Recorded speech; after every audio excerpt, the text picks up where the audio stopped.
Your Excellency, Madam Grace ASIRWATHAM, Ambassador of Sri Lanka, ladies and gentlemen, dear friends, it's a great pleasure as CEO of the European Institute for Asian Studies, EIAS, to welcome you to this webinar on the topic of EU-Sri Lanka trade and investment opportunities.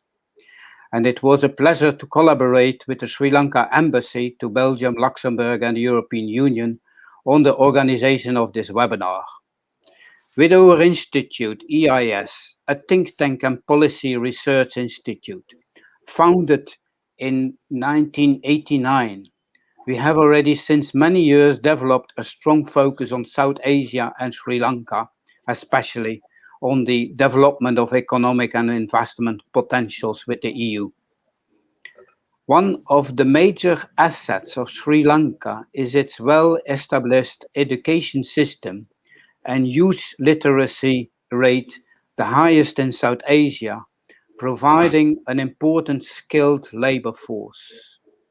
Sri Lanka is still a hidden pearl in South Asia for EU companies to be discovered for private equity potentials and investments in promising sectors such as pharmaceuticals, the IT sector, the tea, the agro and food processing industry, the apparel sector, and its importance as a logistic hub with huge infrastructure needs. Let us not forget, as an example, the important number of success stories realized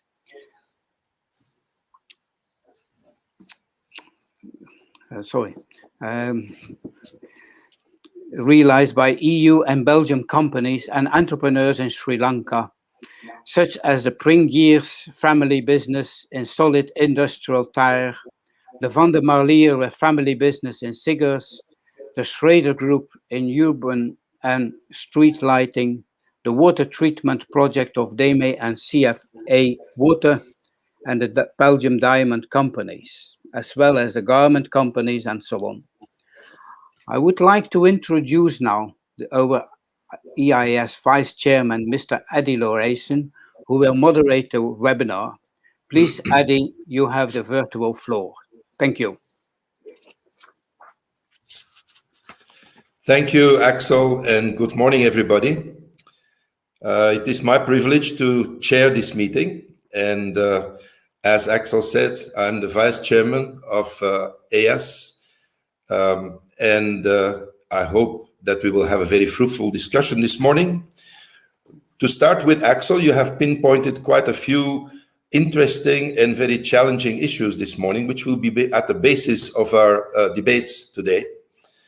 Sri Lanka today is indeed a very booming economy, and prospects and opportunities for the coming years are impressive, internally as well as in terms of its international partnerships.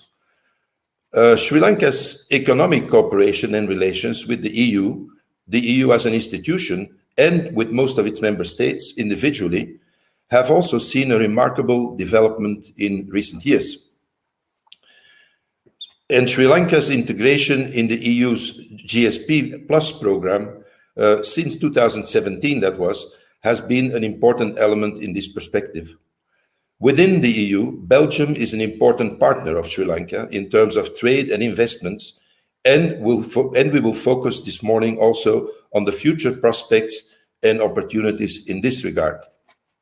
Each of these broad subject areas have numerous fascinating aspects and perspectives, which will be analyzed and presented to us by our four guest speakers today. And it is my privilege and pleasure to introduce them now. They all have impressive and very long CVs, so please forgive me that I only give you a brief presentation by way of introduction in the interest of time. But the full CVs of all our speakers will be given to you as part of the report of this webinar by EIAS. So first of all, I would like to welcome and introduce our chief guest speaker, Her Excellency Ambassador Grace ASIRWATHAM. She is a senior member of the Sri Lankan Foreign Service with over 33 years, I should say, of service. She has served in several senior positions in the Ministry of Foreign Affairs in Colombo and as Sri Lankan ambassador in several countries. We are now lucky to have her here with us in Brussels as the ambassador of Sri Lanka to Belgium, Luxembourg, and the European Union. Ambassador ASIRWATHAM also devoted part of her career to the international multilateral community as Deputy Director General of the Organization for the Prohibition of Chemical Weapons. Then that was from a position she held from 2011 to 2015. But fortunately, we are not dealing here today with the question of nuclear disarmament. We are rather going to hear the ambassador speak on the subject of trade and investment opportunities in Sri Lanka. So, Madam Ambassador, may I invite you to be our first speaker this morning, and I give you the floor now. Thank you. Thank you very much, and good morning, Europe, and good afternoon, Sri Lanka. Thank you very much, Eddie, for the introduction. In fact, you correctly said that Sri Lanka was booming. As COVID-19 vaccine program is rolled out and progressing worldwide to put the pandemic behind us, I can say confidently that we have started to see light at the end of the tunnel to recover from the scourge of COVID-19. Although in the past, the world economies have seen or were affected by various disasters, epidemics, and financial crises, the magnitude of COVID-19 pandemic is not parallel to any experience in the past, at least in the recent history. Yet the world has proved once again that it is resilient to stage a comeback swiftly like a phoenix from the ashes. International trade was one of the economic activities which bore the brunt of the disastrous effects of COVID-19. Sri Lanka, as a small open economy, is hugely dependent on trade. International trade accounts for 53% of our GDP. As such, Sri Lanka's exports were hurt in the short term due to the supply chain disruptions, as well as the collapse in global demand for goods and services. As the EU is one of the two main destinations for Sri Lanka, export destinations for Sri Lanka, we are here to revive the economic interest after the pandemic and also enhance our trade relations with the EU countries. The main trade policy instrument, as you are aware, governing the trade between the EU and Sri Lanka is the GSP, Generalized Scheme of Preferences. Sri Lanka had been utilizing standard GSP scheme of the EU since 1971. That was standard. And in the current cycle of GSP Plus was given to us in 2017. Sri Lanka has been benefiting from GSP Plus special incentive arrangement for sustainable development and good governance for nearly 4 years now. Nevertheless, we haven't realized the full potential under the GSP Plus arrangement. The utilization of GSP Plus tax concessions stand at 62%, which is very low. We need to increase our exports, diversify our products and markets. Even though we are given 7,000 product lines at zero duty under GSP Plus, Sri Lanka's exports under GSP Plus are concentrated on a few products, such as apparel, rubber, tea, fish, coconut, and coconut products, etc. While increasing the volume of trade on the existing products, we should also broad base our export basket by including non-traditional and new products that are available for us to export. Further, Sri Lanka's exports to the EU are limited to only a few countries. We are exporting to only a few countries, such as Germany, Italy, Netherlands, Belgium, France, Sweden, Austria, and also in a smaller scale with Spain, Poland, Ireland, Denmark, Czech Republic, and Slovakia. Therefore, the Sri Lankan government is keen to promote export product diversification and market diversification in the EU region to increase the trade on available products, and also with as many EU countries as possible to maximize the EU GSP Plus benefits. We have already introduced new products like face mask with nanotechnology, many zero waste products, several value added products in the traditional export sectors such as tea syrup, herbal products, organic products, fair trade products, and some are already being exported and some products are at the development stage. GSP Plus concessions helped us to introduce those products conveniently into the EU market. We need to increase the volume and also diversify the products. Sri Lanka is also focusing on high quality of products. We can't compromise on the quality, while strictly adhering to the ethical practices, green concept, environmental standards, safeguards. So this includes building environmentally friendly fabric zone, pushing for more green energy and better waste management, etc., which enable us to take advantage of green credentials while exporting to the EU and other countries. As regards export to Belgium, in terms of the growing demand and pattern, and considering the sustainable supply capacities of Sri Lanka, there's a possibility of expanding the volume of trade with Belgium, especially on the products such as tea in value-added form, rubber gloves, apparel and clothing articles, solid tires of rubber, desiccated coconut, pepper, cinnamon, animal feed, etc. So we will be able to hear more on Sri Lanka's exports to the EU in a presentation to be made by a representative of the Export Development Board later in the program. On the subject of investment, I would like to say that Sri Lanka is ranked as the most liberalized economy in South Asia, which has consistent investment policies and incentive frameworks. Sri Lanka has presented very attractive and lucrative terms and conditions for foreign investment, which are incomparable to any other countries in the region. The safety of the foreign investment is guaranteed by the Constitution.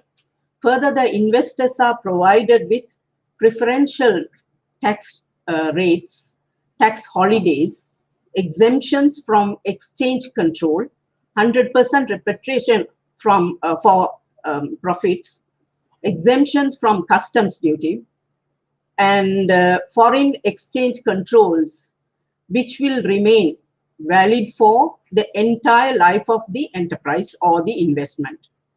Moreover, an advanced legal and regulatory framework for addressing intellectual property issues and settlement of disputes through arbitration is also in place.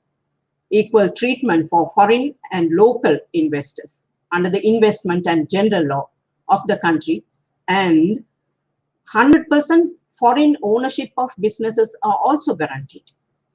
And we have a fast-tracking investor facilitation mechanism, which is undertaken by a cabinet subcommittee.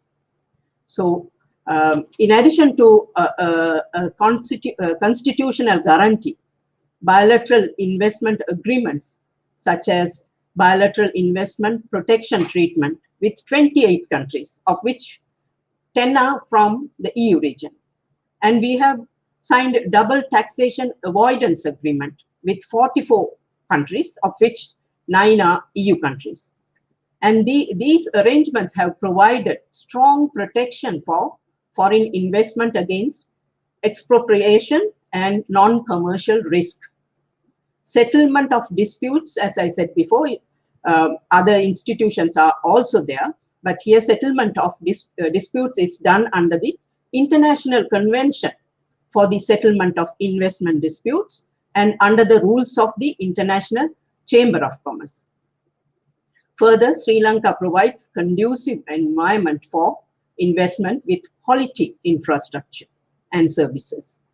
Having been ranked first in South Asia for human capital skills, trainable and flexible workforce, and with highest literacy rate of 92% in the region, Sri Lanka proves to be the best destination for investments in the region.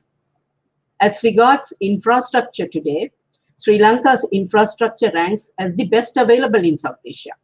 The telecommunication infrastructure in Sri Lanka is the most advanced in South Asia, and it provides efficient technologies for businesses operating in the country. Further, Sri Lanka provides road networks, expressways, highways, train service, air and shipping services for better connectivity within the country and between Sri Lanka and outside the world. Sri Lanka offers conditions for high quality of life. And in 2019, Sri Lanka was ranked first for Quality of Life Index in South Asia. It is relevant to mention in this context that Sri Lanka was also declared as the best travel destination by the Lonely Planet in 2019. Sri Lanka has established 13 export processing zones, which are up and running, and 5 more are underway. At present, there are 5 priority sectors available for investments in Sri Lanka, which are manufacturing, ICT, hospitality and tourism, agriculture and food processing, and construction, infrastructure and logistics, with several subsectors. The representative of the Board of Investment, who is present here today, will elaborate on the investment prospects, in particular, the areas and projects available for investment in Sri Lanka. In terms of market access, Sri Lanka, with its bilateral FTAs with India, Pakistan, Singapore, offers duty-free access to over 4,000 products to both India and Pakistan markets, consisting of over 1.6 billion people. Further, the GSP Plus will also provide zero tariff access to the EU market, which has a consumer base of nearly 450 or 500 million people. You can get more and comprehensive information related to investing in Sri Lanka at the Sri Lanka's Investment Forum 2021, which is considered as the Asia's first and largest virtual investment forum, scheduled to be held for 3 days from 7th to the 9th of June 2021.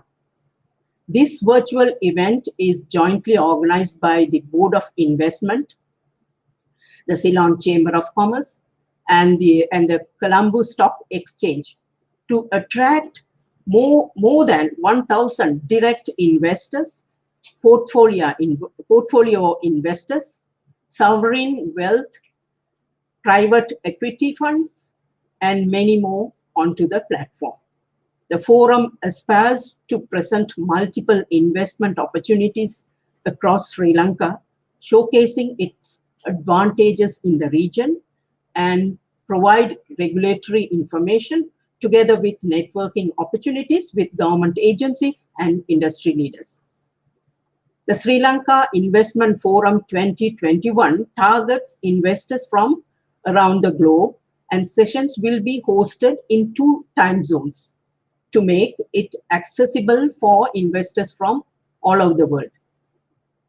Sri Lanka is at an inflection point and is looking to double its GDP, and the forum and its platform will be a great opportunity for the investors and policymakers to take advantage of this renewed effort to position Sri Lanka as a growth hub in the region. The stock market alongside the banking sector, the conglomerates have returned good results last year, despite the uncertainty posed by the pandemic.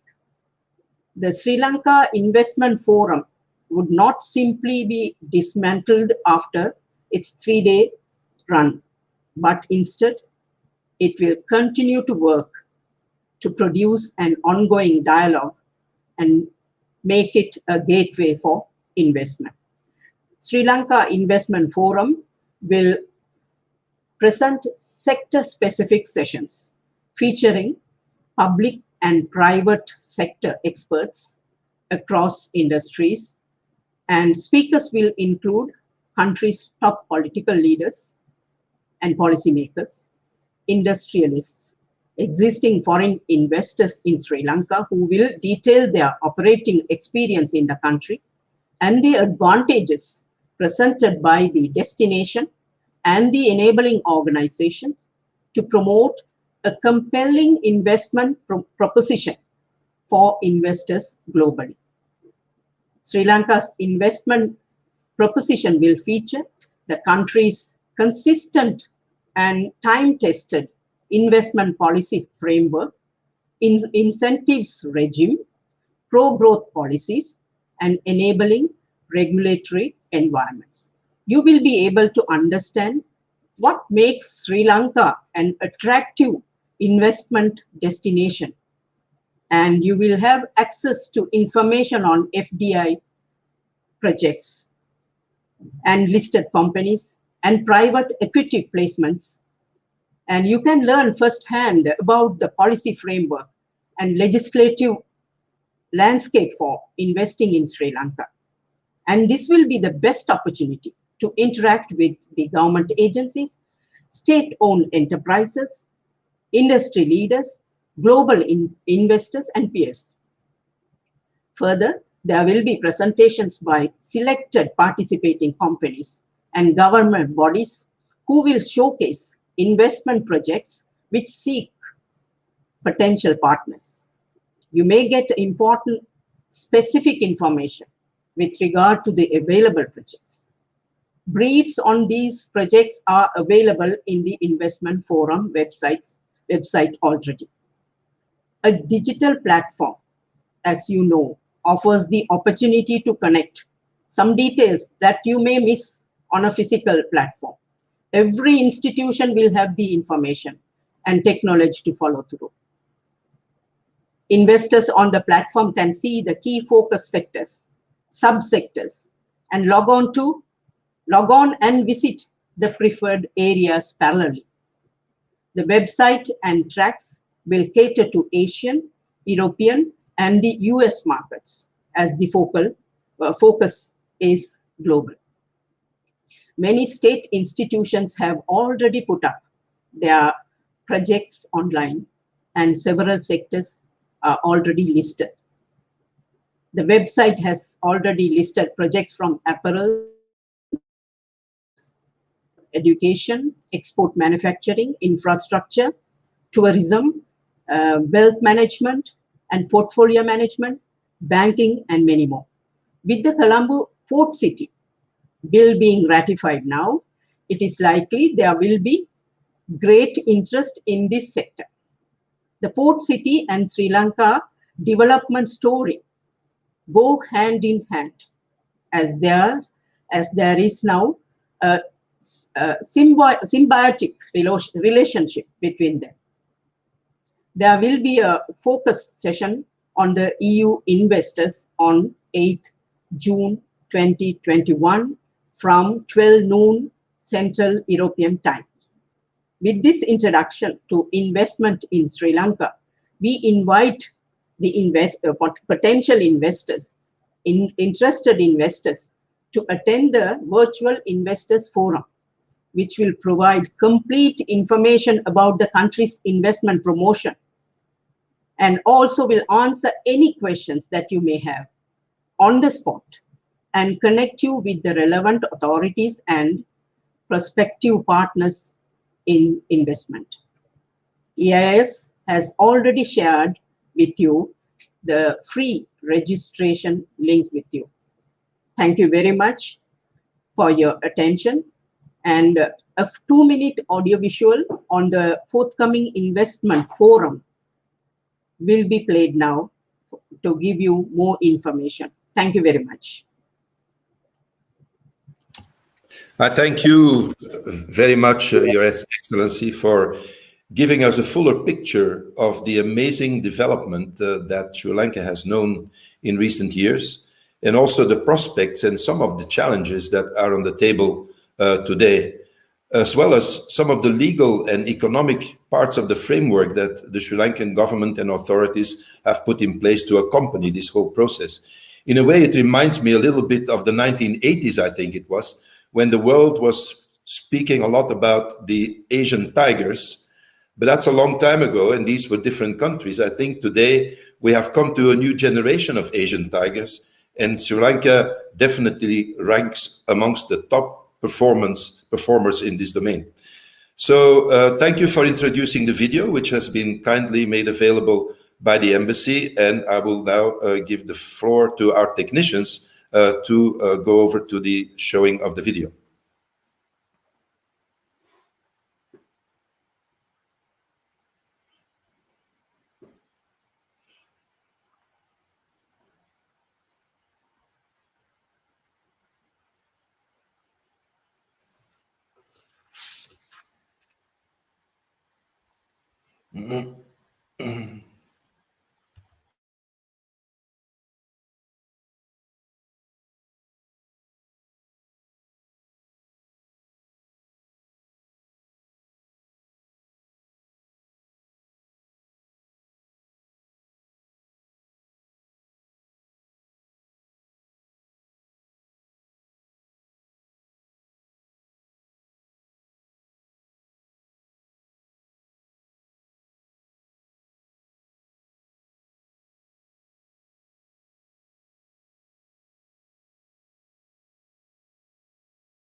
Okay, thank you for this interesting video.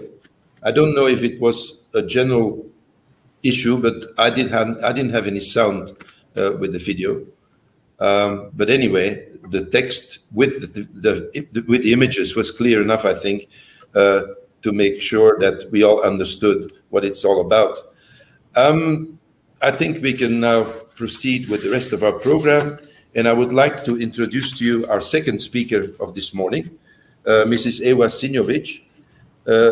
Eva is the Director in charge of trade relations with countries of Sub-Saharan Africa, Caribbean, and the Pacific, also known as the ACP countries, South and Southeast Asia, as well as trade and sustainable development, and the Green Deal. So that's quite an agenda for you, Eva. Eva has also a rich experience and career with regard to all major aspects of trade relations and has held senior positions in dealing with these issues, both in the EU and in her home country, Poland. Eva will speak to us this morning on the EU GSP program and benefits and related issues. And I give you the floor, Eva. Yes, good morning, Brussels. Good afternoon, Sri Lanka. It's a great pleasure to be invited to this promotion seminar for trade and investment with the EU, because I think that we can add something as a European Commission to the information which is useful for economic operators. So I think that this is a very useful initiative which allows the Commission to raise awareness also about the generalized scheme of preferences. by which the EU supports eligible countries through offering tariff preferences for products exported from developing and least developed countries to the EU. And this instrument has been contributing considerably to the economic development of the beneficiary countries and their respect for human rights and labor rights, as well as notably in the case of GSP Plus beneficiaries as Sri Lanka is, to the protection of environment and enhancement of good governance. It should be underlined, however, that this EU instrument is one of the elements in the beneficiary country government's policy toolbox aimed at incentivizing exports and diversifying its economy. As we know, exports generates earnings which can be reinvested at the company or state level to cope with other policy objectives, including those promoting sustainable value chains and sustainable development. Increasing exports revenues can also generate investment in business-related infrastructure, which can support economic diversification. And this was very much underlined how good quality this infrastructure is in Sri Lanka by Ambassador. Certainly, GSP plays important role in this, but the result, overall result, depends on how well export opportunities under GSP are integrated in the broader domestic policy mix in the beneficiary country. So having said this, let me briefly present today, and I hope that we can have the second slide where I would like to present my outline of the presentation. Firstly, I will say something about general features of the GSP. Secondly, I will talk about specific features of GSP Plus arrangement, which benefits Sri Lanka. And finally, I would like also to share with you information about the ongoing review of the current GSP framework, which expires at the end of 2023. So we can go to the next slide, where I would like to underline the objectives of the generalized scheme of preferences. This is the part of European Union trade policy toolbox in line with the policy coherence for development embedded in the Treaty on the Functioning of the European Union. So that you see how much attention is put on this tool. And it would be good to underline that the EU has granted generous trade preferences to developing countries through the GSP since 1971, and it is based on the World Trade Organization enabling clause for developing countries, which actually allows to give more preferences to this group of countries and let's say discriminate a bit other partners in the WTO. But that's good that such a clause exists, because it gives us this opportunity to apply GSP. And we may say also that EU GSP is the most generous scheme in comparison to other schemes like that. The current GSP scheme entered into force in 2014 and will expire, as I said, at the end of 2023. Therefore, we are reviewing the legislative framework, but I will come back to it later on.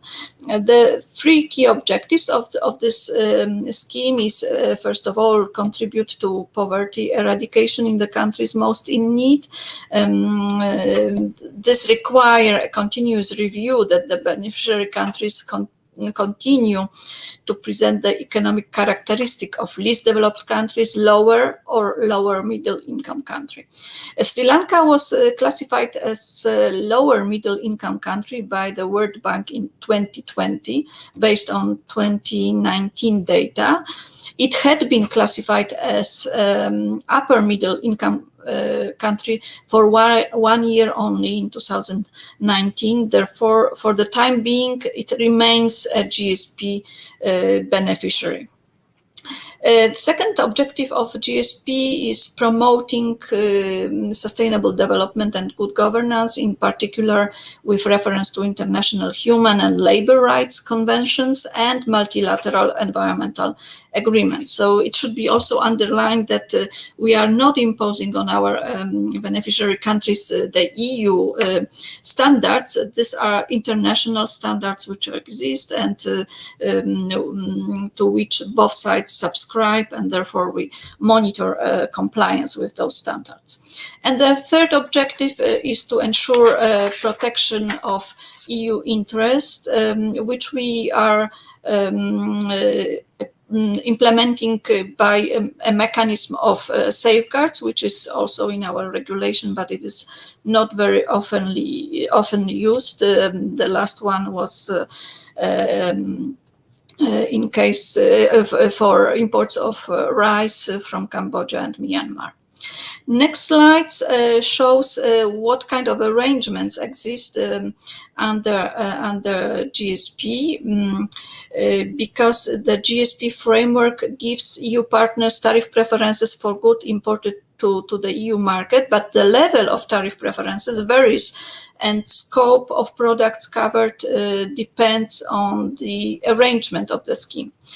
So products that are covered by scheme benefits from preferential tariff treatment in the EU, provided that they meet the rules of origin requirements under GSP. So there are specific rules of origin for products imported under GSP.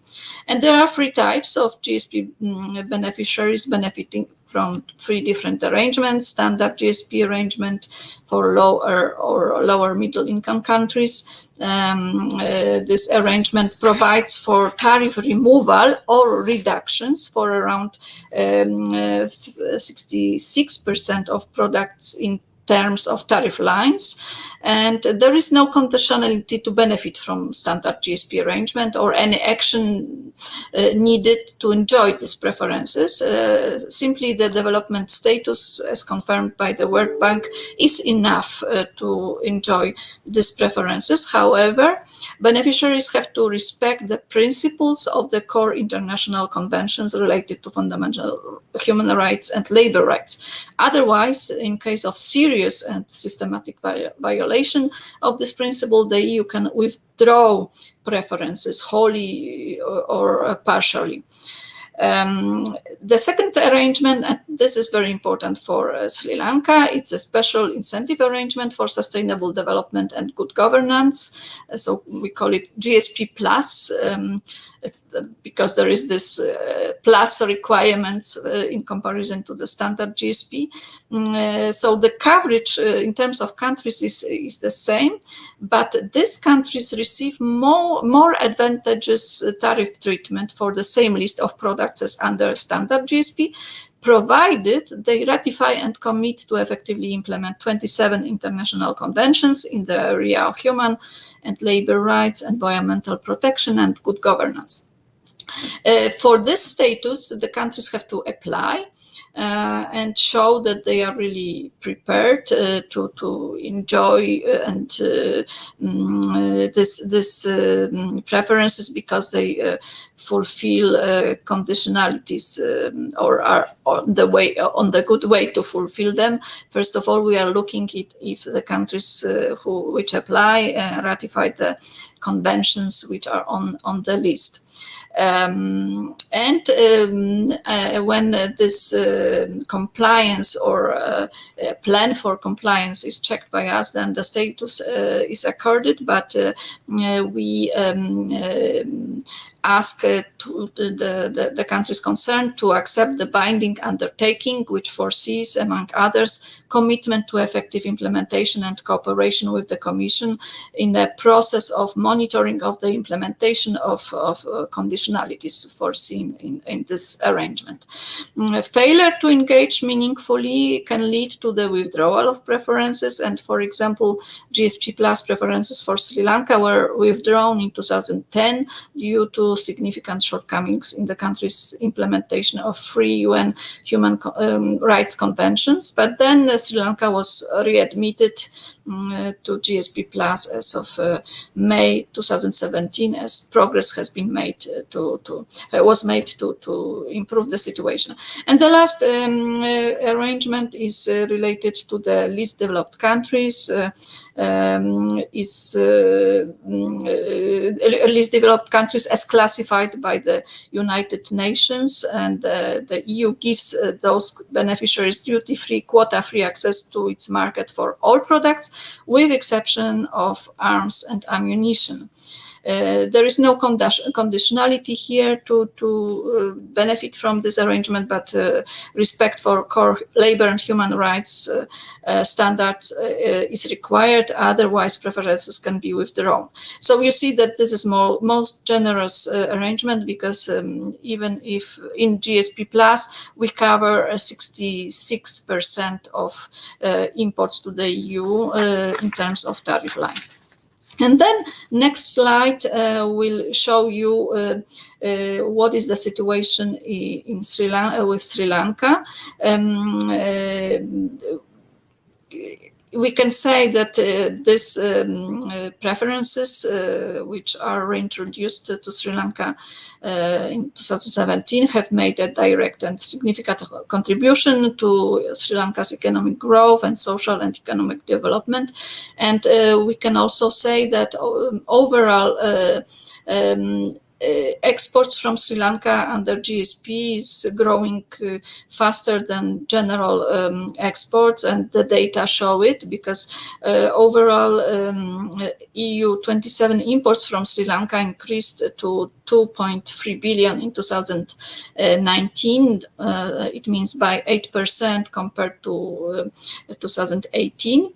And provisional figures indicate that in 2020 there was a decrease back to 2 billion, which is to be expected because of the impact of the COVID-19 pandemic. So this is about overall imports from Sri Lanka to the EU, but worth to underline that, as I said, EU's imports from Sri Lanka under GSP increased in the same period between 2018 and 19 by nearly 16%. And in 2020, provisional figures shows that GSP imports amounted to about 1.1 billion, so still well above 2018 level. As said by Ambassador, GSP utilization rates are relatively low. This means that many eligible products do not benefit from the preferential treatment, because data showed that utilization slightly increased to 61% in 2019 from 58% in 2018. Despite the declining overall trade figures, interestingly enough, provisional results show that the utilization rate continued to increase in 2020 to 63%. So Ambassador said, I think 62. I have a data 63, so but it's still relatively low, and there are other countries in the region which use these preferences almost to maximum. So there is still room to improve this data. Then the next slide will show you export structure and diversification. Here, as it was also underlined by Ambassador, there is a scope for improving.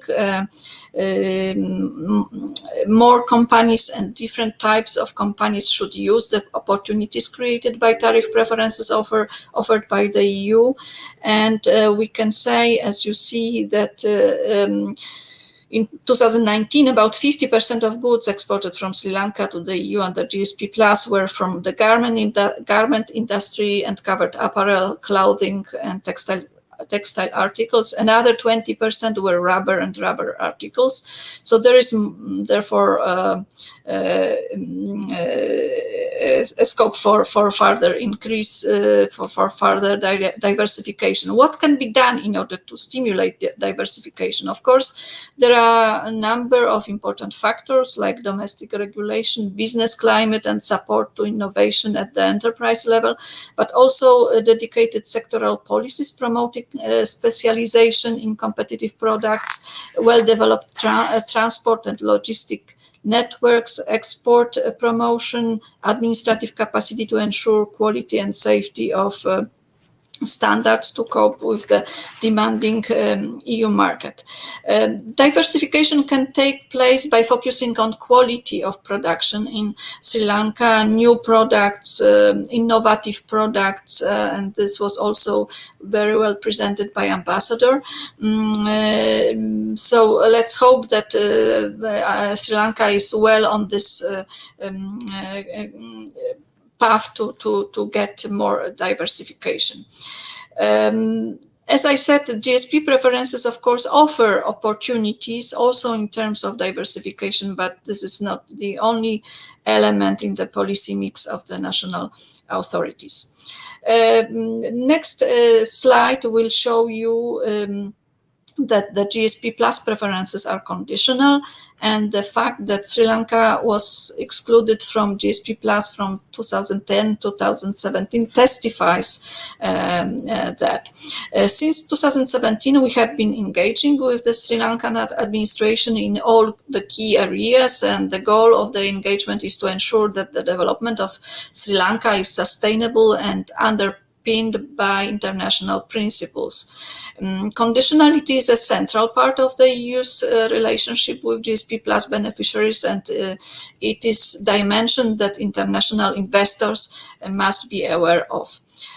We need international investors to contribute and have a role in promotion of standards and values, and this is not only for the government, for the public authorities. EU remains concerned with latest development in Sri Lanka, and we are in contact with the Sri Lanka's government about that. Our most recent monitoring report, published in February 2020, already highlighted that we had several areas of concerns, and that we continue to discuss with Sri Lankan government to improve it. In particular, discussions concern human rights and good governance. Also in terms of investing in the country, action against corruption is very important, and also improving the labor and environmental conditions in the countries should be in the center of attention. We look forward to continuing our exchanges with Sri Lanka on this, and always we are always welcoming the input of stakeholders that are present in the country, including investors, on that matter. And last slide, GSP review.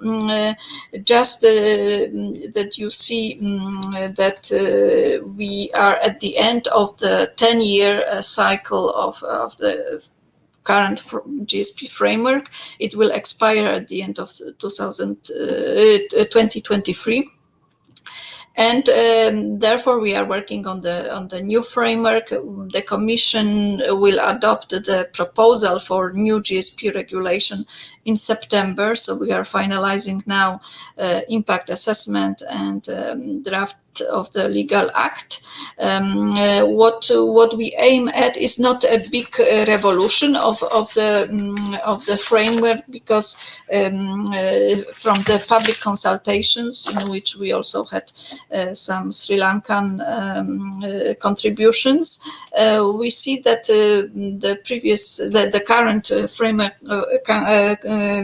functions quite well, but we want to make it more effective and efficient. We also would want to look at the growing number of least developed countries which are graduating from the EBA status, and how to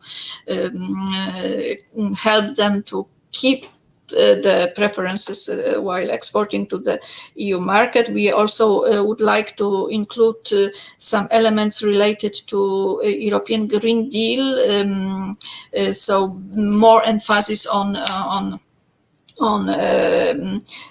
climate, on environmental aspect, and good governance. So we are looking at the list of existing conventions. We have to update this list because, for example, we should replace Kyoto Protocol by Paris Agreement on Climate Change. So this kind of changes will probably appear. So it's a bit too early to put you to present you the details, but also we would like to increase transparency in and monitoring in GSP implementation, because it was very clear in the public consultations that our stakeholders want to be included in this process, and we would like to be more transparent.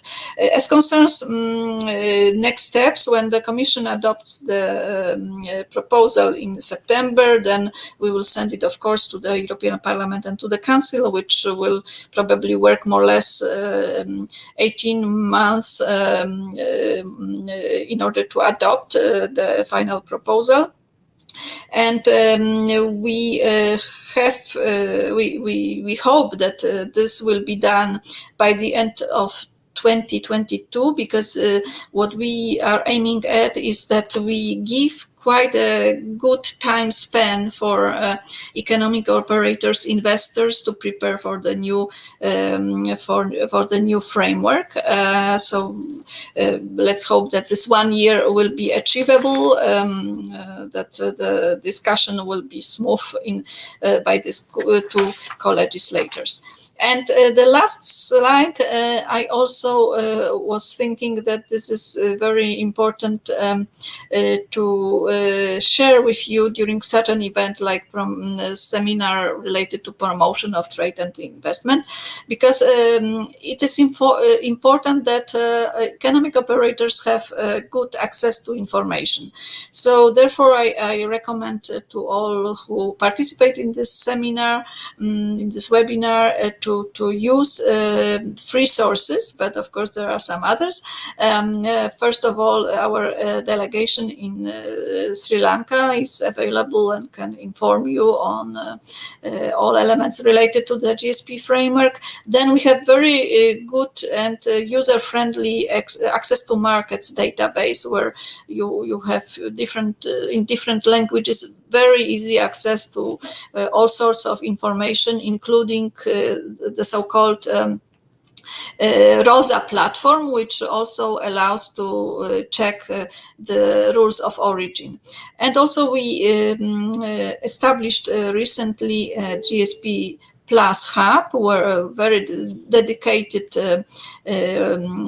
website to GSP, where you have all up-to-date information, what's going on in the generalized scheme of preferences. There are also dedicated seminars and webinars announced there, and I invite you to use it, because it's very important. These are very important source of information. So thank you very much for your attention, and I'm looking forward to the discussion. We thank you, Eva, for this very clear update, particularly on the GSP Plus instrument, as you say, which is a rather complex but also very important part of the EU trade policy, not only because it boosts trade and development in the participating countries, but also it makes an important contribution to making sure that there is economic growth with a human face, as it is often called, and also economic growth in a sustainable framework. So thank you for your presentation. I remind the participants that the presentations that you will hear and see this morning will be made available after the webinar on the EIAS website. So I would now like to introduce our third speaker of this morning, Mrs. Nilipul De Silva. Nilipul is the Director for Investment Promotion of the Board of Investment of Sri Lanka. She has 30 years of experience in investment promotion, marketing, and international relations activities. She has played a vital role in developing promotional strategies to achieve set targets in key countries, particularly in the European countries. So very relevant to the discussion we are having this morning. And we look forward to hear your presentation, Nilipul, on the subject of investment proposals and Belgian investment in Sri Lanka.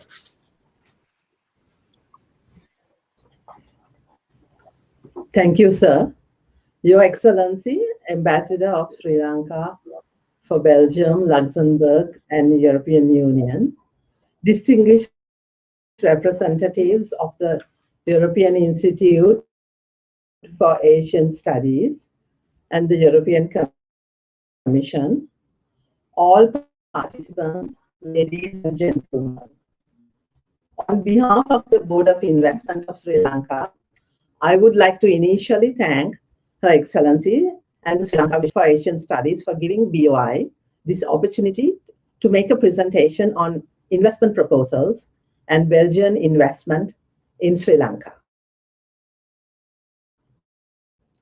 As business and investment climate, the Board of Investment of Sri Lanka, the BOI, is the principal authority for promoting, approving, and facilitating foreign direct investment. The BOI operates as a one-stop shop, connecting all investors with line agencies, authorities, and the private sector.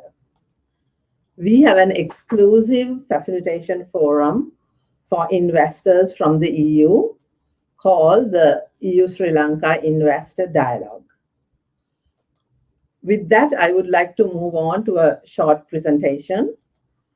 Sri Lanka, with over 1,200 foreign companies from different countries, have already invested in sectors such as manufacturing, IT-enabled services, tourism, food processing, logistics, education, and large-scale infrastructure.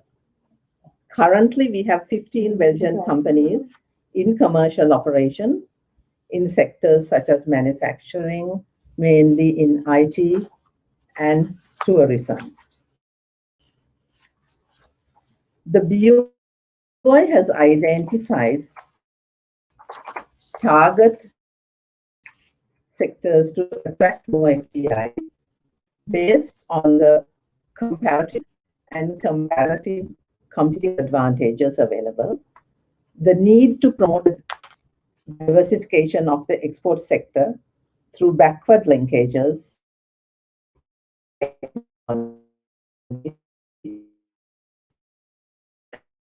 and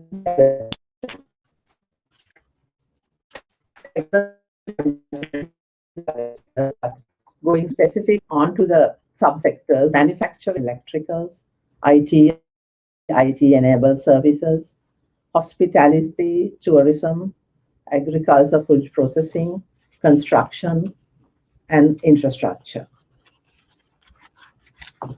Currently, the government of Sri Lanka is in the process of establishing an exclusive zone for the manufacture of pharmaceuticals. Hence, I would like to focus on this particular subsector because this is an area of key priority for the country at this moment. Sri Lanka is one of the largest buyers of medicine in Asia. Hence, we have the ready-made local market as well as ways of attracting more foreign investment for value addition and export-oriented projects to be located in the proposed pharmaceutical zone that's currently in the process of being established. And so we would take this opportunity to invite European-based world-class companies to look at Sri Lanka in investing in the pharmaceutical sector. The government of Sri Lanka also offers special concessions and incentives, such as tax holidays, duty-free imports of project-related items, duty raw materials, encouraging foreign expertise and expats to be employed in the process, and 100% ownership for projects of this nature. The Sri Lankan textile manufacturing zone, a fabric park to cater to the existing garment industry. As you may all know, world's leading brands are sourced from Sri Lanka for several years. International brands such as Nike, Victoria's Secret, Ralph Lauren, Calvin Klein, Marks and Spencer have been, they are all our success stories who have been in Sri Lanka for decades. However, the backward integration has been a kind of a bottleneck in who are manufacturing the high-end apparel. So established, which is really currently being established in the Eastern Province location, exclusively to manufacture the textile fabric and accessories that are required for the existing garment industry.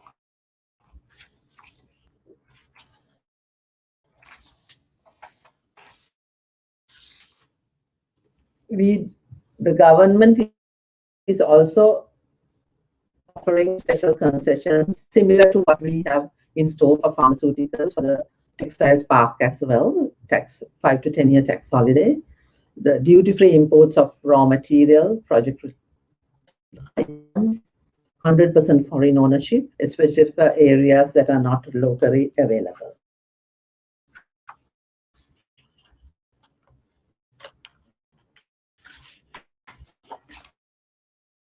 Next, I would like to move to the rubber sector, where the government also has plans of establishing an exclusive zone for rubber-based products. As you may know, Sri Lanka is a leading manufacturer of rubber products. In Sri Lanka is the manufacturer of rubber tires, and we do export to companies such as we export to countries such as US, UK, and Germany. And the leading companies, of course, originally Kemsa Lodestar came as Solidale from Belgium. I'm sure you are all pretty familiar with that, but there have been change of shares, and currently it's also owned by Michelin in France. Anyways, it's European based. So the leading rubber tire manufacturer, Lodestar, Trelleborg from Scandinavia, and of course Continental Rubber Tires that are from Germany. I would like to speak about the IT sector, where Sri Lanka has a success story. We've had companies such as HSBC operating in Sri Lanka for almost 20 years in a large-scale BPO operation, employing thousands of high-skilled workers here in Sri Lanka. They have reinvested and expanded, so that itself speaks of the success. And more recently, the London Stock Exchange that developed software for LSE. Proud to say that LSE software development was carried out here in Sri Lanka, supplying to London.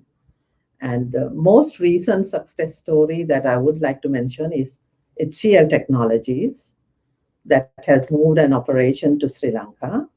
So this itself speaks of the global companies that are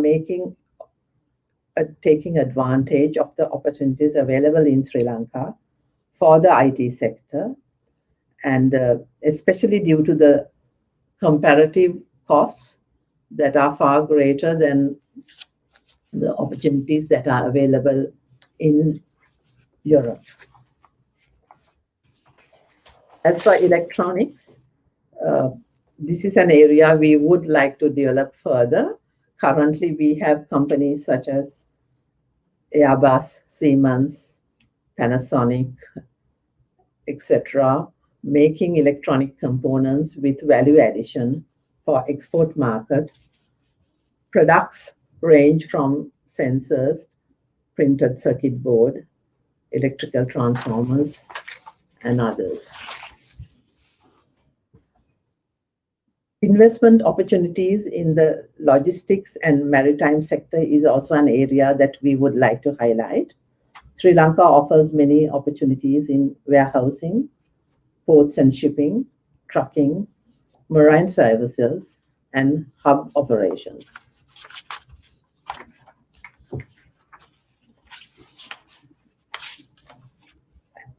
I would like to get on to the agriculture and food processing sector. Sri Lanka has been traditionally an agricultural economy.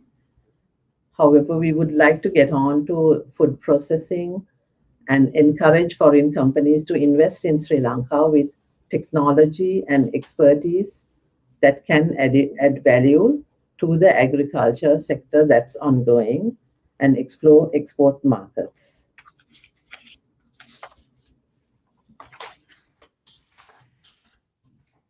As for the power and energy sector, the government of Sri Lanka is now offering opportunities for a 100 megawatt solar power park at a location called Siambaladuwa, wind projects and power projects in Kerawalapitiya.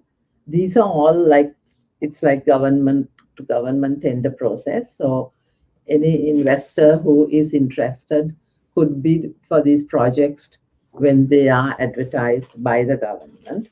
And of course, the BOI is happy to facilitate along with other line agencies and authorities.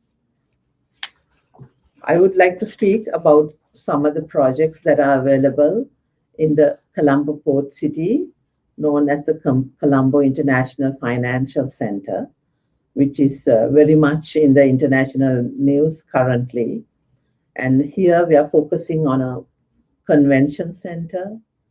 They do have structured projects for a particular convention center, international school, international hospital, marine front residential area, luxury villas, and mixed developments.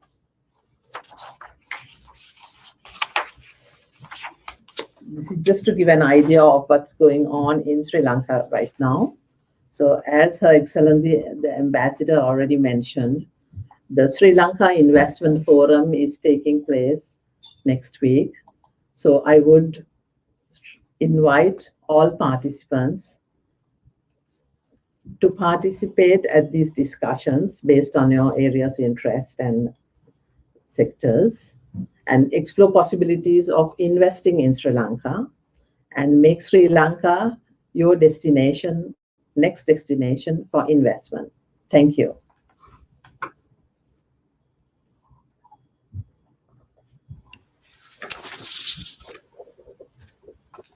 Thank you very much, Lilipol, for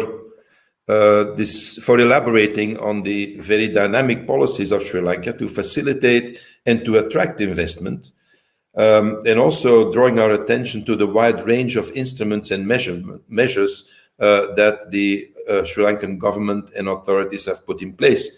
I think it was also very important in this context that you drew the attention to the very important or crucial role, I should say, of the development of infrastructure in Sri Lanka, which I must say is very impressive from what we have seen in your presentation. Before introducing our fourth speaker of this morning, I would like to remind our audience that you can ask questions to the speakers by writing your questions in the right-hand box of your screen, which says comments. So we expect your questions there. and also if you can indicate preferably to whom you are addressing your question. So with that, I would like to introduce to you our fourth and last speaker of this morning, Mrs. Anoma Prematilaka. Anoma is the director of the Market Development Division of the Sri Lankan Export Development Board. She has 28 years of experience in her domain and has worked continuously at the Market Development Division since 1993. She has gained wide experience in the planning and organizing of overseas export promotion programs and has also contributed towards increasing market access for Sri Lankan products through free and preferential trade agreements. So once again, a very relevant topic for our debates this morning. And Anoma will speak to us on the subject of Sri Lanka's exports. You have the floor, Anoma. Thank you very much, Eddie. Excellency, Madam Grace ASIRWATHAM, Ambassador of Sri Lanka in Belgium, Luxembourg, and European Union. Distinguished panel members, ladies and gentlemen, good morning to all of you. I hope you can see my presentation in the screen now.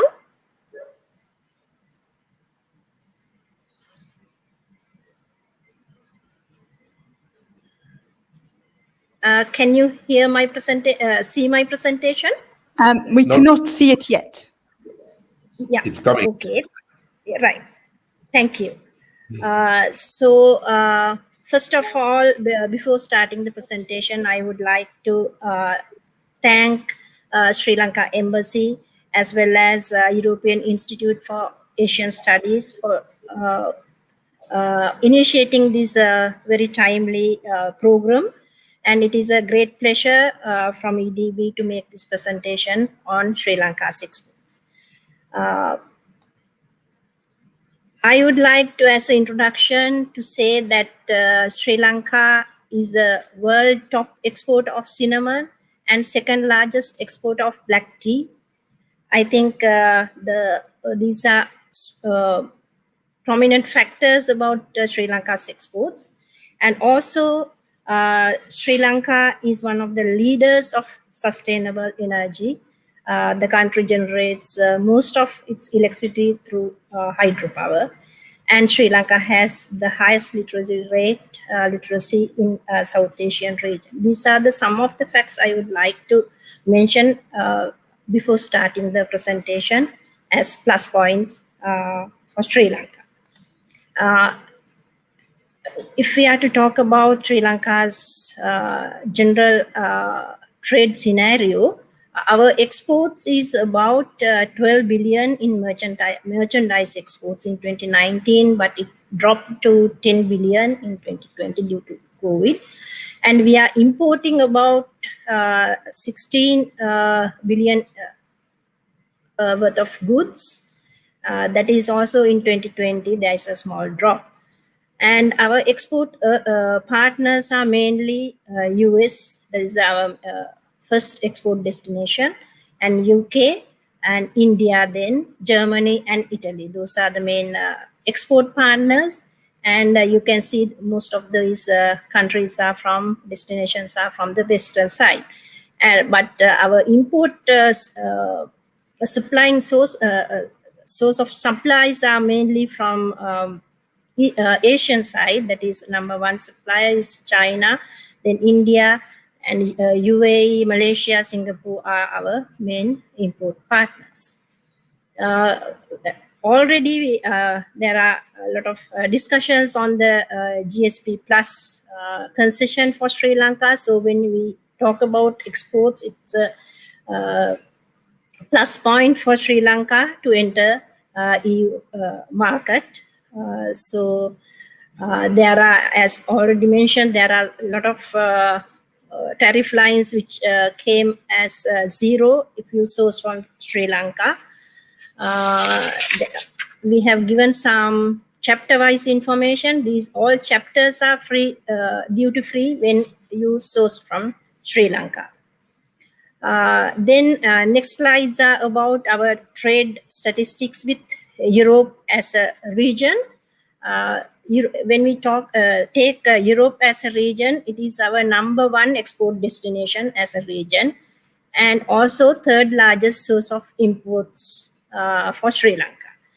If we talk in terms of value, Sri Lanka exports little more than $3 billion in 2020, and there's an average growth rate during the past 5 years of 1%.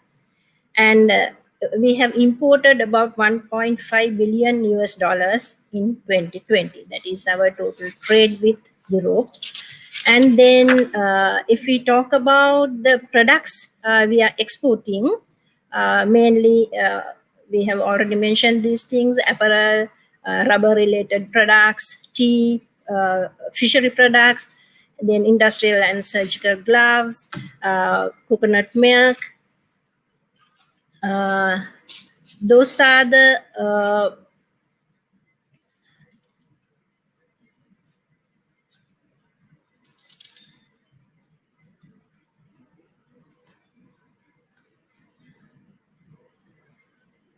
sorry, there's a small, I think now you can share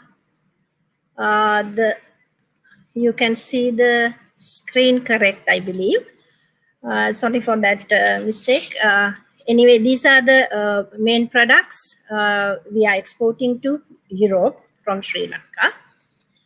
And then we come to our trade with Belgium in particular. Belgium within EU also we take it as a very important market for Sri Lanka's exports. It is the 6th largest export destination and 36th largest source of imports. And there is an average growth of exports to Belgium around 1% from 2015 to 2020. These are the main products we have exported to Belgium last year. It is kind of similar to total exports to EU. Main export product is apparel and textile. It consists of 65% of our total exports to Belgium. Then comes rubber products, tobacco, tea, diamond, gems and jewelry. These are the main sectors we have exported. And also other smaller products, if we take brooms and brushes, petroleum oil, cinnamon, footwear, wool, fabric, those are the other small categories we have exported to Belgium. So then I would like to introduce our main exports, why you should source these products from Sri Lanka, what are the plus points, that information I would like to give slide by slide for our major export product categories. As you know, Sri Lanka's main export sector is apparel. It consists about nearly 40-45% of Sri Lanka's exports to world. And so this apparel industry is a mature industry with about 3 decades of experience, and Sri Lanka is a world-class apparel manufacturer supplying to global super brands. And the garments are made with conscience and care by protecting workers' rights, creating opportunities for education and personal growth, and helping to alleviate poverty in communities with the aim to create a more equitable society. The industry is promoting the concept of garments without guilt, which focuses on ethical manufacturing and sustainable development. Sri Lanka is a country which complies with major ILO conventions, and also the apparel sector boasts as a flagship green destination. Sri Lanka is the first among the 7 apparel manufacturing countries in the world to be awarded the LEED Platinum rating, setting a global benchmark for green apparel factories. And our top export apparel companies are among the world's 50 most important suppliers. And our apparel industry has highly skilled labor workforce, leading to cost competitiveness, and professionally qualified upper and middle management staff are also a plus factor for this apparel sector. So you can see the subsectors in this apparel sector. We are exporting to countries, and we are very competitive on these subsectors. Our apparel sector target for 2021 is 5.4 billion US dollars. These are the main brands we are supplying to, and also Sri Lanka is promoting our own brands as well now. Avirate, Amante, and this type of Sri Lankan owned brands are now becoming more popular, especially in the regional markets like India. Then is the second main sector we wanted to promote in EU, that is rubber-based products. As our other speakers already mentioned, we are a high-quality natural rubber manufacturer. We have a raw material, and we are supplying to main brands. That is, we are manufacturing these products for especially the solid tires. Sri Lanka solid tires are recognized as the best products, and we are a market leader in solid tires in the world market. And also this industry is investing heavily on R&D. So these are the product sectors, subsectors we are manufacturing at the moment: solid tires, pneumatic tires, surgical and medical gloves, auto parts. So many subsectors are done in Sri Lanka, and we wanted to promote more value-added sector in coming years, because we think this is a very important sector to promote in global market. Our target for next year, this year, is industry target is nearly 1 billion exports. Then we come to the most important agriculture sectors which we want to promote in EU. As you know, number one is Ceylon tea. Again, that also more than 1 billion US dollar industry. Sri Lanka is world famous for Ceylon tea, and we are the cleanest tea in the world, that is with the minimum residue levels, and we strictly adhere to ISO 3720 standards, and we are the ozone friendly manufacturer or the producer of tea, and we are a leader in value-added tea exports, because now we are, other than ready to just normal tea, we are now moving to ready to drink teas, herbal teas, and tea tablets, tea-based soaps, bath gels, shampoos, cosmetic products. Those are the way we want to go in time to come to increase more foreign revenue, foreign exchange revenue through this product sector. So then we move on to seafood sector.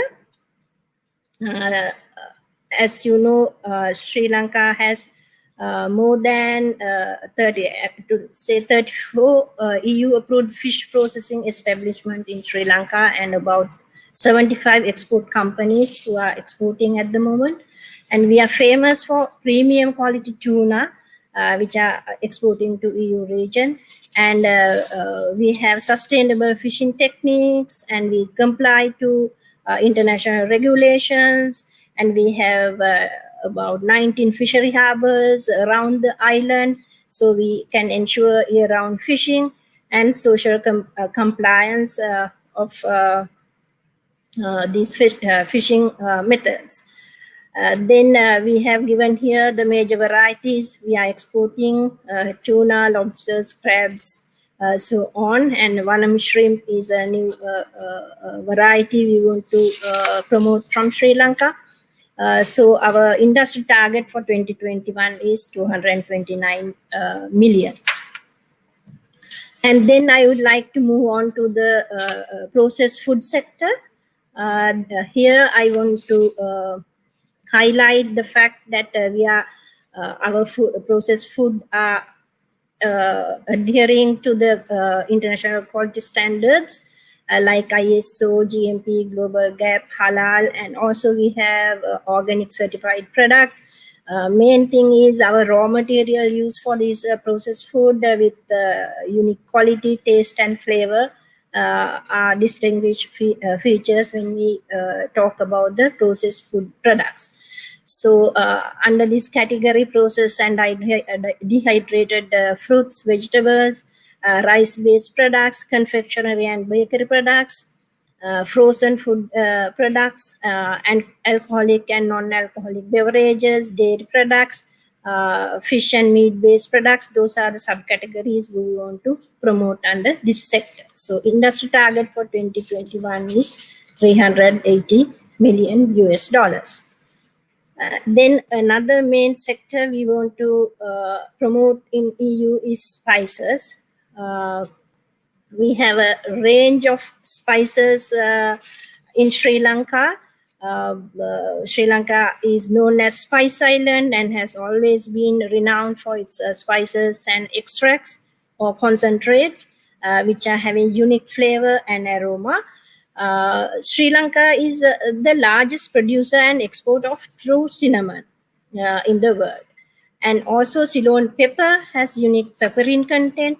It is a distinct variety of black pepper with a pungent flavor that is formed by climatic variation of the country. So soil conditions and climatic conditions play a big role in the quality of Sri Lanka's spices.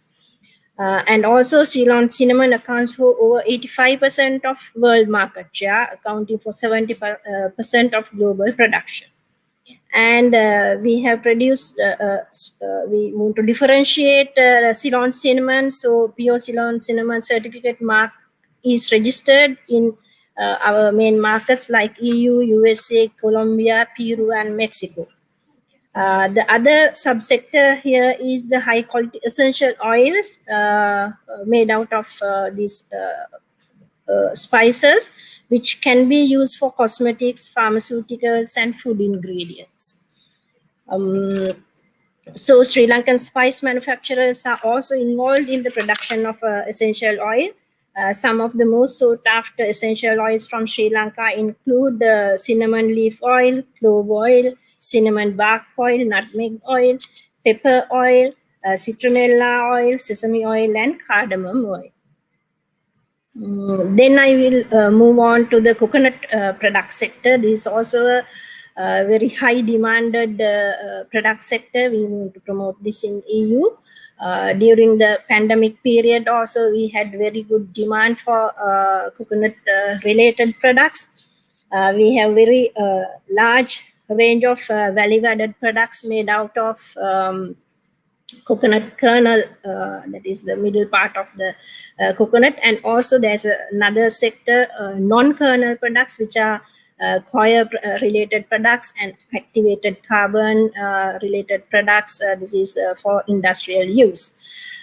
So main points we want to highlight is the ISO and HACCP certified production facilities for coconut based products, desiccated coconut, coconut milk powder. These have a very unique quality or the taste because of the soil conditions, as I told you earlier, of the raw material. And we would like to highlight environmental friendly cultivation and manufacturing practices, no animal abuse, and we have organic certified coconut farms, and we have best desiccated coconut produced in Sri Lanka. So those are the main things we want to highlight in this sector. Then I would like to move on to the services sector. Only one sector we would like to mention here, Sri Lanka's ICT and BPM industry. Currently, it is also a more than $1 billion industry. Last year, it was about 1.3 billion total exports we have derived from this industry. And we have more than 400 plus companies currently working in this sector, workforce of more than 120,000 workforce. And Sri Lanka is annually producing around more than 12,000 graduates from Sri Lankan universities and private sector postgraduate private sector universities, and also other than the graduates, postgraduate qualification people also there for annually coming joining this sector annually. So our strengths are this talent pool, product engineering heritage, cultural adaptability, cost advantage. These are mainly for investors. Maybe we are competitive in, as Nilupul mentioned, we have tax holidays, separate places for investors. So why Sri Lanka is to be your next destination of choice? We have many plus points in this. For example, rank among the top 10 emerging global destinations by Global Services Magazine. And we were awarded Offshore Destination of the Year by National Outsourcing Association in 2013, 14, and also shortlisted in 15. And ranked in Gartner's 30 leading location for offshore services. Likewise, we have many certificates to prove why you should come to Sri Lanka. And our main markets are EU region and also USA, Japan, Australia. We are focusing on these markets. So we actually in Belgium we are trying to have a virtual participation in one of the main events in ICT sector. So we would like to promote this sector in EU as well as Belgium in particular. To give you some information about who are the companies now in Sri Lanka: Virtusa, IFS, HSBC, WSO2. Those are some of the main companies in Sri Lanka. And also we supply to companies like our software is given to Emirates, London Stock Exchange. Many world-renowned companies are using our software. Then I would like to mention few, as the ambassador mentioned, we want to diversify our products into other than the main exports, other sectors also. So we have selected few sectors to introduce to you. One is fruit and vegetable sector. Currently, those are not the main sectors of Sri Lanka, but we want to promote this more in terms of increasing Sri Lanka's exports. So Sri Lanka is blessed with a tropical climate and geography that suit a variety of agricultural crops. Sri Lanka has been supplying a range of tropical fruits, nuts, and vegetables to the world. So more than 80 different varieties of fruits and vegetables, and we have GAP certificates and other global certified products. We have organic cultivations. Then our main plus point is the taste of these tropical fruits. So mango, banana, pineapple, papaya, those are some of the products we currently export to the world markets. And also we would like to highlight the organic product sector.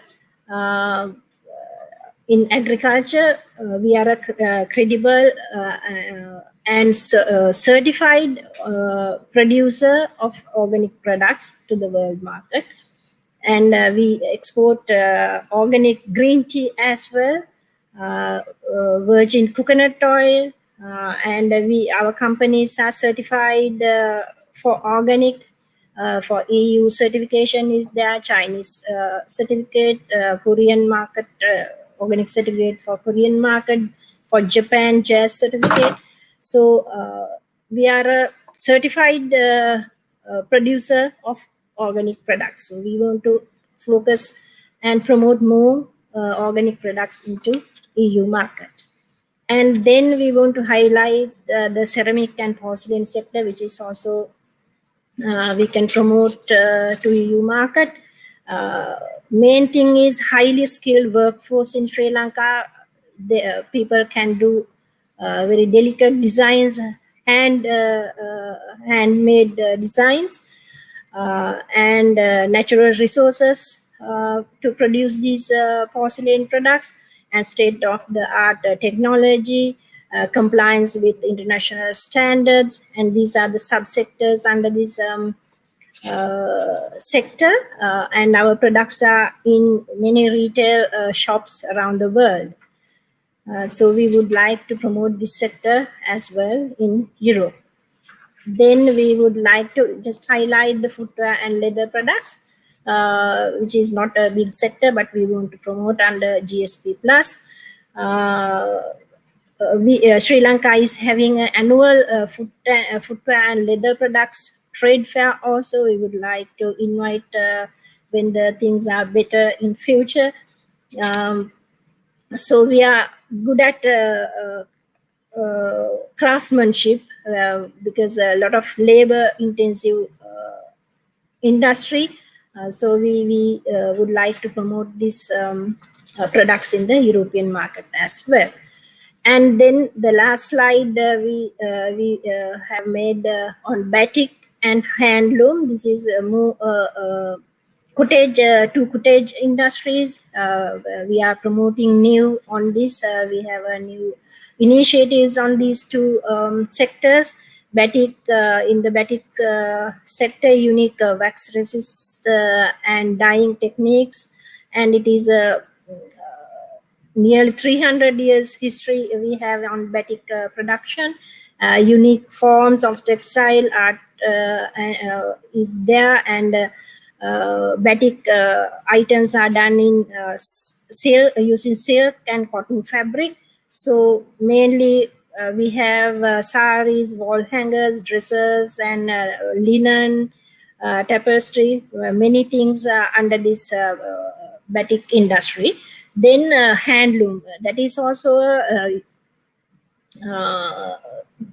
this industry is involved a lot of grassroots level people, women entrepreneurs, and rural people are involved in these two sectors. So we would like to highlight the innovative designs, craftsmanship, color combinations, and those things as the plus points or the things we want to highlight when we promote batik and handloom into the markets in Europe.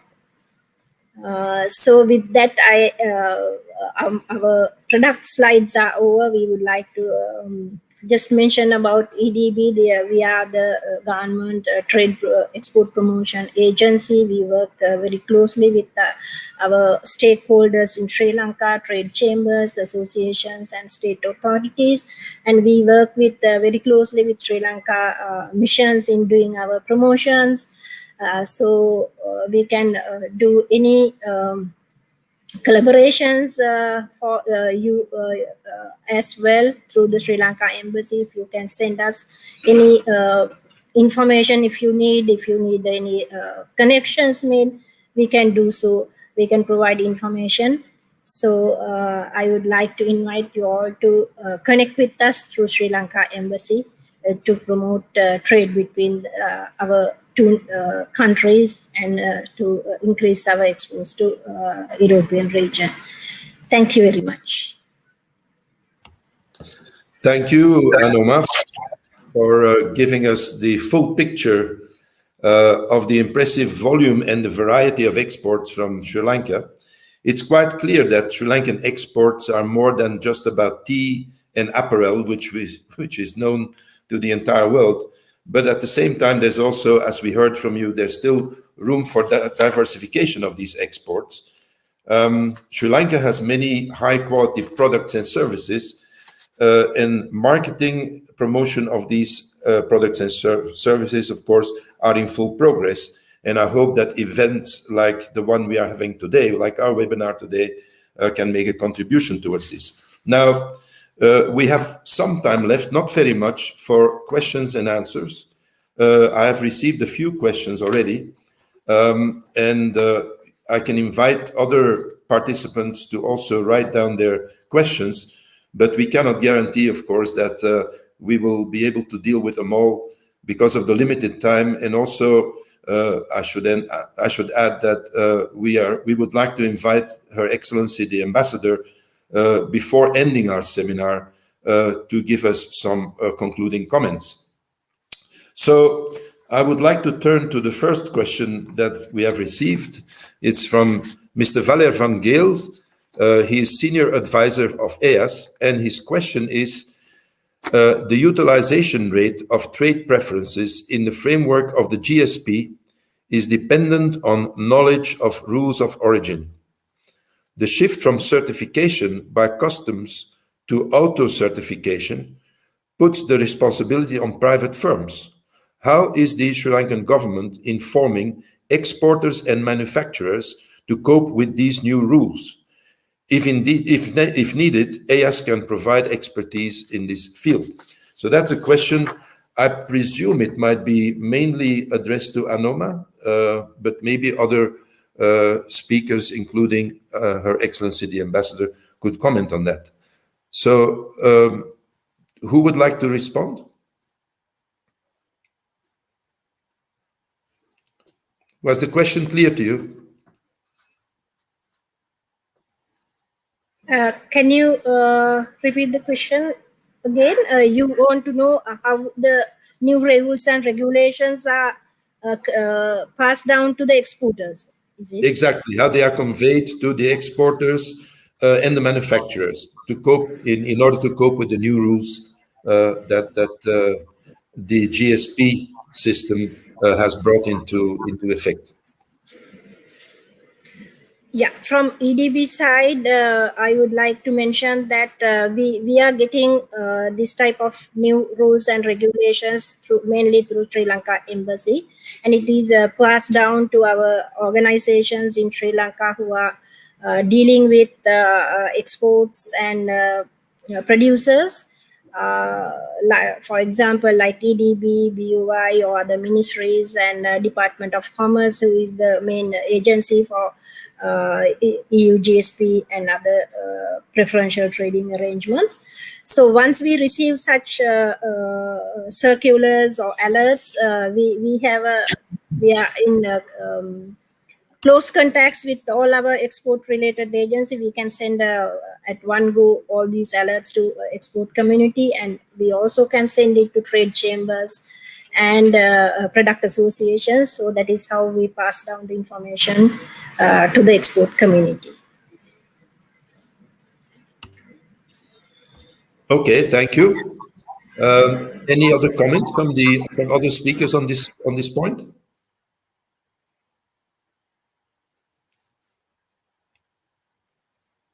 No. Okay, then I'm coming to the next question from Mr. Dick Gapwell.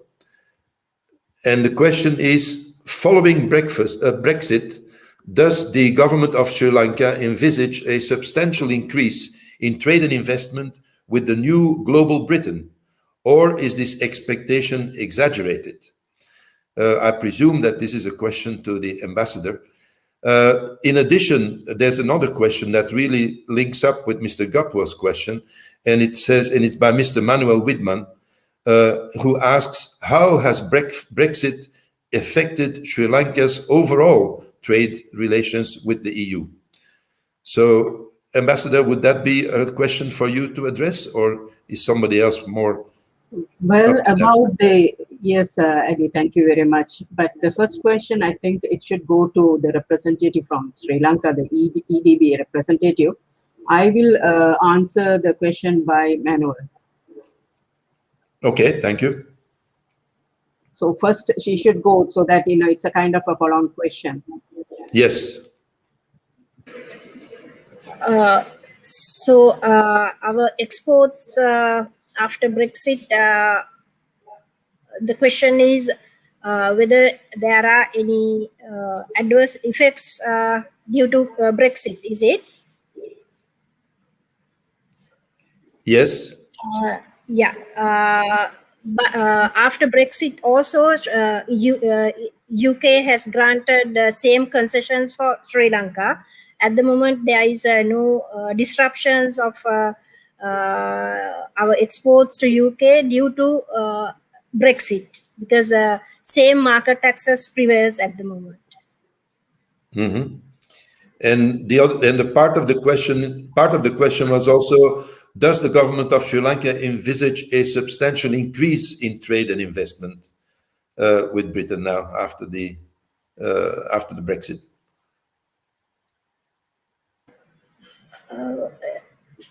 As the Sri Lanka Export Development Board, we always wanted to increase Sri Lanka's exports to all markets. So we are working with them, and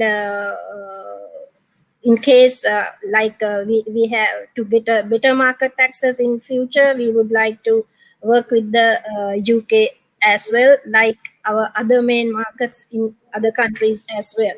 So definitely we would like to have a better market access with UK as well. Okay, thank you. Madam Ambassador, can we ask you to make your additional comment to this point, please? Yeah, thank you very much. Now, this is about Brexit, how it had impacted our trade with the EU. In fact, EU was the largest market until Brexit for Sri Lanka, export market for Sri Lanka. But after Brexit, it has become number 2. The US has taken over the first place. And as far as the numbers are concerned, and in 2019, when we had 28 countries, the export volume was 3 billion, and of which 737 million euros worth of products went to the UK. But this has not got entirely the GSP plus benefits. The GSP of these 737, only 432 million worth of products were entitled, not really entitled. We used the GSP plus on those items.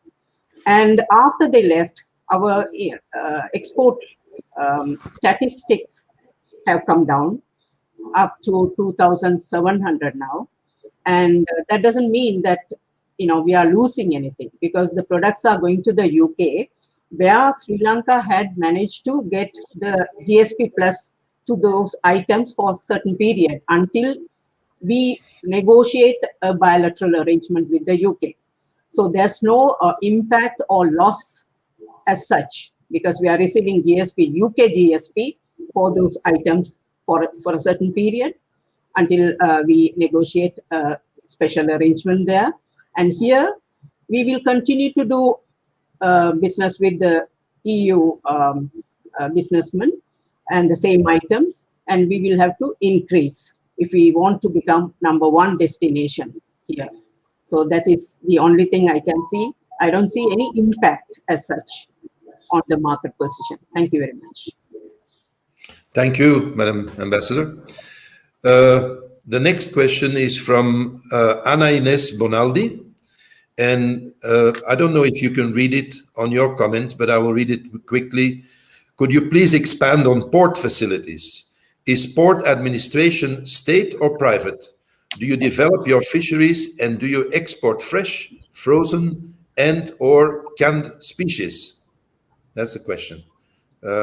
Yeah, mostly on trade. Is that a question for Lillepool? Yes. Yes, where the port is concerned, it is operated by the state. It's managed by the government.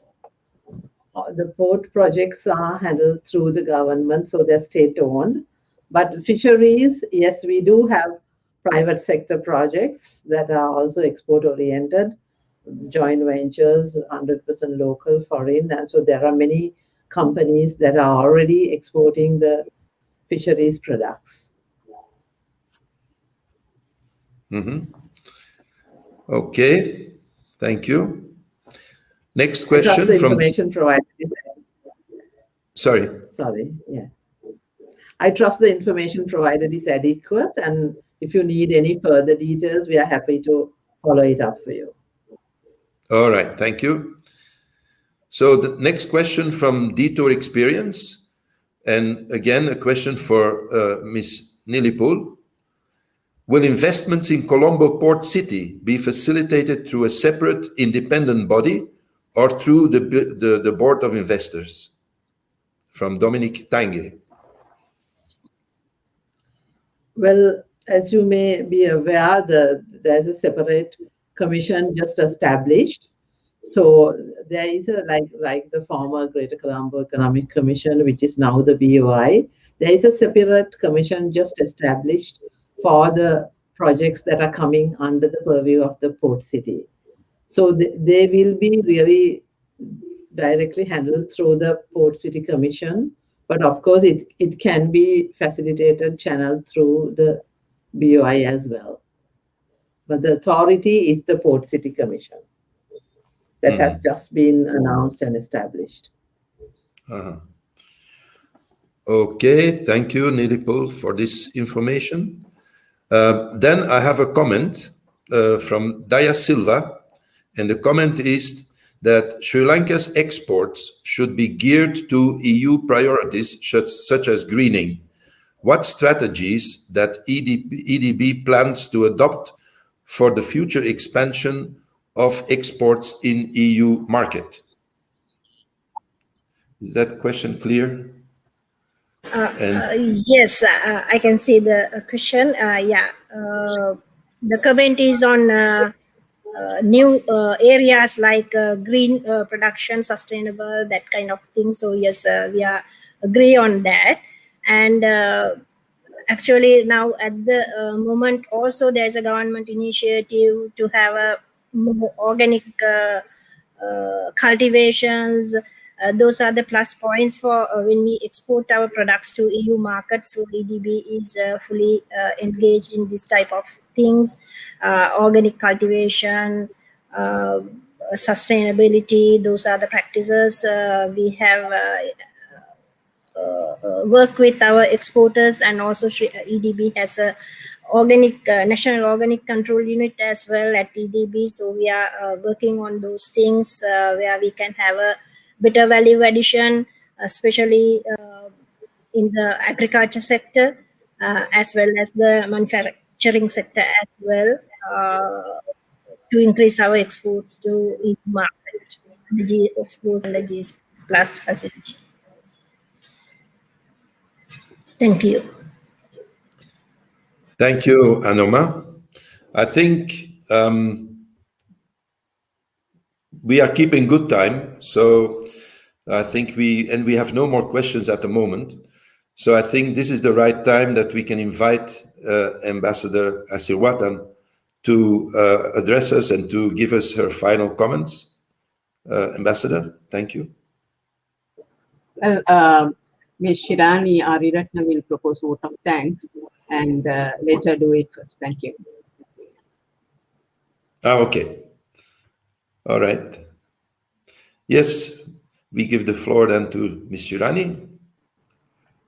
Excellencies, respected participants, ladies and gentlemen, good afternoon. We have come to the end of the webinar on EU-Sri Lanka trade and investment opportunities.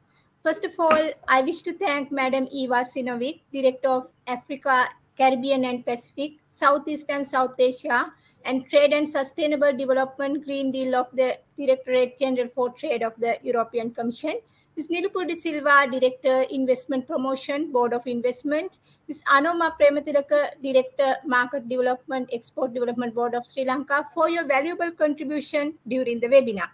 I also thank Her Excellency Mrs. Grace ASIRWATHAM, Ambassador of Sri Lanka to Belgium, Luxembourg, and the European Union, for her initiative and valuable guidelines to conduct this webinar. Distinguished participants from the Belgium side representing different sectors have joined us today despite their busy schedule. I wish to thank them all for their participation. Sri Lanka, as one of the 9 EU GSP Plus beneficiary countries, has many opportunities to present in trade and investment fields. We hope this webinar will encourage the potential importers and investors to do business with Sri Lanka and invest in Sri Lanka. I also thank Mr. Eddie Lorison, Vice Chairman of the European Institute for Asian Studies, who assisted us in moderating this webinar, Mr. Axel GOETHALS, CEO, and Ms. Lynn GOETHALS, Director of the EIAS, for organizing this webinar on behalf of the Embassy of Sri Lanka, and all other officers from different institutions in Sri Lanka who associated with the event and contributed to the success conduct of the webinar. We look forward to receiving your continued cooperation to achieve the targets in the promotion of trade and investment cooperation between Sri Lanka and Belgium, as well as the EU. I thank you all once again for your excellent cooperation. Also, I wish to remind you of our invitation to join the Sri Lanka Investment Forum from 7 to 9 June, especially the EU session on 8 June from 12 hours to 13 hours EU time. Thank you very much. Have a nice day. Thank you, Shirani. And Your Excellency, Madam Ambassador, can we invite you now to give some final comments, please?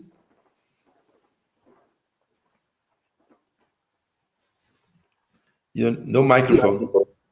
Yeah. It's on?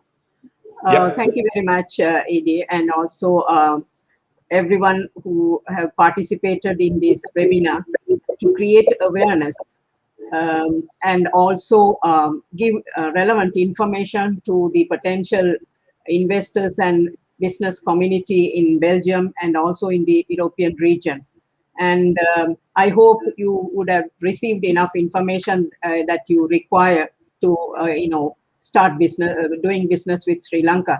And most importantly, we request you to participate in the investment forum, which will be a kind of a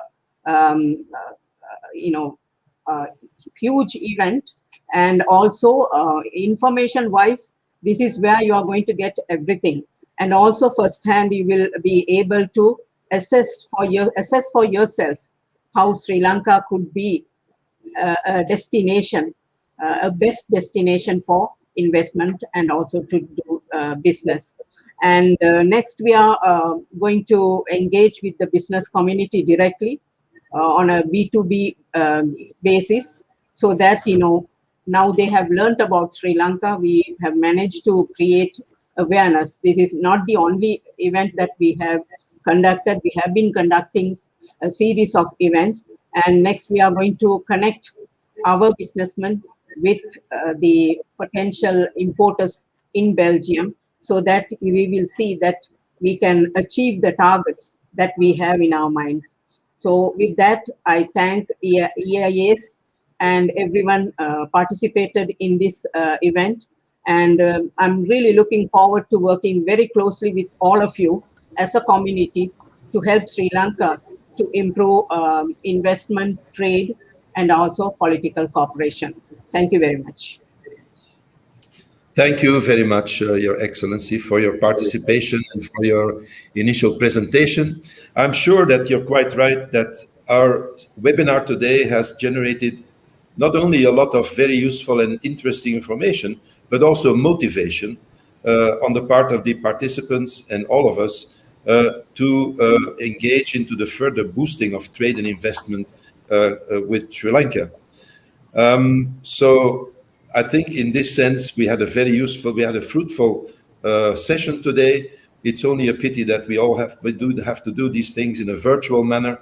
I hope that soon we will be in a position again at EIAS to welcome you all in physical meetings in our beautiful conference center at the Rue de la Loi. But before closing, I would of course also on behalf of EIAS, like to thank very much our 4 speakers for their excellent presentations and for the response to the questions that have come from the audience. I would like to thank the Sri Lankan Embassy for co-organizing this event and for bringing to us 4 excellent speakers to introduce the topics on our agenda. I would like to thank also the EIAS team for preparing this meeting and for the technical arrangements that were made to make this possible. And last but not least, I would like to thank you, participants, the audience to today's event, for your participation and for your questions, for those who have raised the questions. I think we are right on time. I think I can congratulate you all for keeping good time for this event. I think it's for most of you, for most of us, it's almost lunchtime now, but it is definitely time for a cup of good Ceylon tea.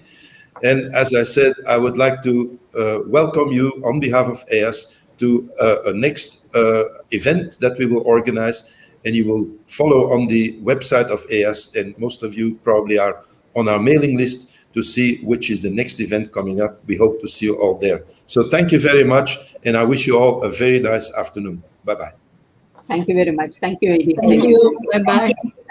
Thank you, everyone. Melupul, Shirani, Anoma, Eva, everyone. Thank you. Thank you. Yeah.